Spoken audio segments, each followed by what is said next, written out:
ឪពុកម្នាក់បង្ខំឲ្យកូនស្រីពាក់ខោក្នុងដល់ទៅ5ស្រទាប់រាល់ថ្ងៃមុននឹងអនុញ្ញាតឲ្យនាងចេញពីផ្ទះកូនស្រីខឹងយ៉ាងខ្លាំងហើយជេរឪពុកថាជាមនុស្សវិកលចរិតនាងគិតថាឪពុកមិនហ៊ានធ្វើអ្វីនាងទេដូច្នេះក៏ចិត្តណាមិនធ្វើតាមហើយចេញទៅណាត់ជួបមិត្តប្រុសប៉ុន្តែនាងបានមើលស្រាលការគ្រប់គ្រងដ៏ខ្លាំងក្លារបស់ឪពុកនៅថ្ងៃបន្ទាប់ខណៈម្ដាយចេញទៅក្រៅឪពុកបានអំពាវនាវឲ្យនាងជួយរើវ៉ាន់ចុះទៅបន្ទប់ក្រោមដី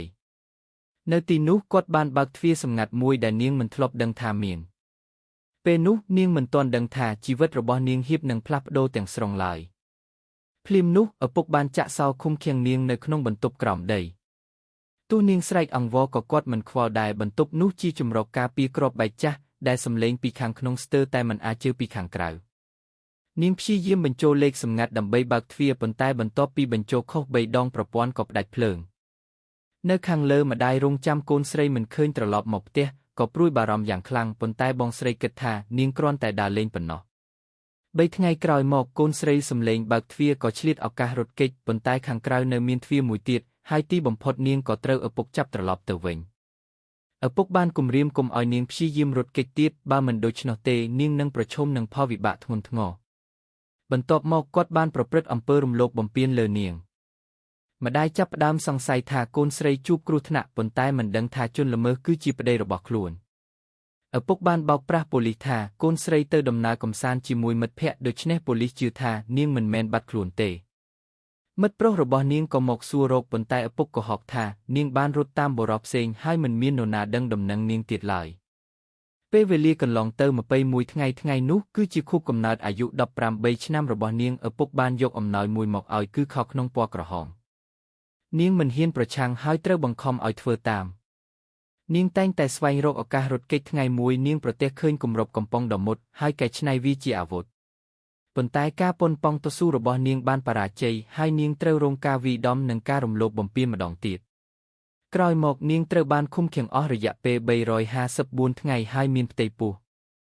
នៅថ្ងៃមួយនាងបានសម្រាលកូនដោយខ្លួនឯងក្នុងបន្ទប់ក្រោមដីដោយគ្មានគ្រូពេទ្យឬអ្នកណាជួយឡើយបន្ទាប់ពីមានកូននាងចាប់ផ្ដើមគិតដល់សុវត្ថិភាពរបស់កូនហើយលែងប្រថុយរត់គេចដូចមុនម្ដាយរបស់នាងនៅខាងលើវិញតែងតែយំនឹងនឹកកូនស្រីជានិច្ចក្រោយមកមិត្តប្រុសរបស់នាងបានជួបបងស្រីហើយទើបដឹងថាឪពុកបានកុហកគ្រប់គ្នាបងស្រីចាប់ផ្ដើមសង្ស័យហើយព្យាយាមស្វែងរកដំរុយនៅបន្ទប់ក្រោមដីប៉ុន្តែត្រូវឪពុករារាំងឆ្នាំជាច្រើនបានកន្លងផុតទៅនាងបានសម្រាលកូនជាច្រើននាក់ដោយសារកន្លែងតូចពេកនាងសុំឲ្យឪពុកយកទារកម្នាក់ទៅទុកឲ្យម្ដាយចិញ្ចឹមថ្ងៃបន្ទាប់ម្ដាយបានឃើញទារកម្នាក់នៅមុខផ្ទះជាមួយសម្បត្តិពីកូនស្រីសុំឲ្យជួយចិញ្ចឹមទារកប៉ុន្តែដោយមិនបានអានសារសំខាន់ទាំងអស់ឱកាសជួយសង្គ្រោះកូនស្រីក៏ត្រូវបាត់បង់ម្ដងទៀតក្រោយមកដោយសារដំបូលលិចទឹកនាងបានប្រើស្លាបព្រាជីកជញ្ជាំងរហូតបង្កើតរន្ធតូចមួយនាងបានប្រើពើបញ្ចេញសញ្ញាសុំជំនួយអ្នកដំណើរម្នាក់បានឃើញប៉ុន្តែមិនទៅពិនិត្យទេគឺទៅប្រាប់ឪពុកវិញឪពុកខឹងយ៉ាងខ្លាំងហើយបានវាយដំនាងទោះកំពុងមានផ្ទៃពោះក៏ដោយបណ្ដាលឲ្យទារកក្នុងផ្ទៃស្លាប់គាត់ក៏លួចយកសុបទៅកប់ដោយគ្មានអ្នកណាដឹងមិនយូរប៉ុន្មានឪពុកត្រូវបណ្ដេញចេញពីការងារដោយសារសម្ពាធហិរញ្ញវត្ថុគាត់គិតសម្លាប់មនុស្សទាំងអស់នៅក្នុងបន្ទប់ក្រោមដីដោយភ្ជាប់បំពង់ផ្សែងរថយន្តទៅនឹងរន្ធខ្យល់ដើម្បីបញ្ចេញឧស្ម័នចូលទៅខាងក្នុង